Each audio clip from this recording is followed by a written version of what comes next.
నమస్తే మామ బ్రోస్. వంట కార్యక్రమం మొదలు పెట్టే ముందు మా అమ్మ ఒకటి చెప్తానంట, వినండి. చెప్పే. సర్పంచ్ చేసుకోండి. సర్ప్రైజ్ అంటే చేసుకోండి guys. ఏం వంట చేస్తున్నాం, ఏం కథ అనేది మీరే లాస్ట్ వరకు చూసి దీనికి మీరే పేరు పెట్టాలి. ఎందుకంటే మాకు కూడా ఈ పేరు తెలియదు, అసలు ఏం చేస్తున్నాం అనేది కూడా తెలియదు. కానీ ఒకటైతే చేస్తున్నాం. చూడండి, మెయిన్ గా కావాల్సిన ఐటమ్స్: ఆలుగడ్డ, క్యారెట్, ఇక్కడ వచ్చేసి కొత్తిమీర, పుదీనా, పచ్చిమిర్చి, యాలకులు, దాచిన చెక్క, లవంగాలు వేసుకొని దంచుకోవాలి. కొత్తిమీర, పుదీనా, పచ్చిమిర్చి అయితే మిక్సీలో వేసుకున్నాం కదా, అదైతే మిక్సీ పట్టుకుందాం. కొంచెం అల్లిమెడ్డిగడ్డ పేస్ట్, ఉప్పు, కొంచెం అల్లం పేస్ట్, ఉప్పు వేసుకొని మిక్సీ పట్టుకుందాం.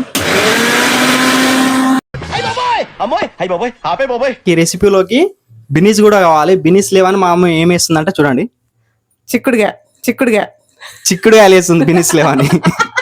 ఒక రైస్ గిన్నె పెట్టుకొని కొంచెం దుర్గానే వేసుకొని లైట్ ఆయిల్ పోసుకోవాలి.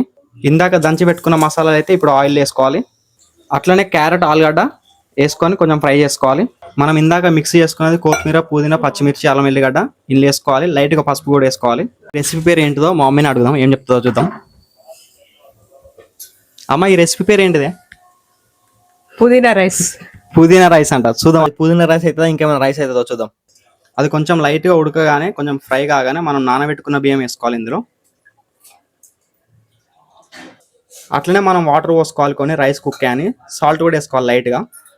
మనం వాటర్ పోసుకున్నాక డైరెక్ట్ షిఫ్ట్ చేసుకోవాలి రైస్ కుక్కర్లోకి. మంచిగా ఉడుకుతుంది రైస్ కుక్కర్లో అయితే. గ్యాస్ మీద అయితే కొంచెం ఒక 15 to 20 minutes రైస్ కుక్కర్లో కుక్ చేస్తే కుతలాడే కొత్తిమీర రైస్ అయితే రెడీ అవుతుంది. ఎట్లా ఉంది అనేది టేస్ట్ చేసి చెప్తా. కుతలాడే కొత్తిమీర రైస్ రెడీ. చలో టేస్ట్ చేద్దాం. మండుతున్నట్టుంది. బాగుంది, నచ్చితే మీరు కూడా ట్రై చేసుకోండి. जंपर में बम्पर।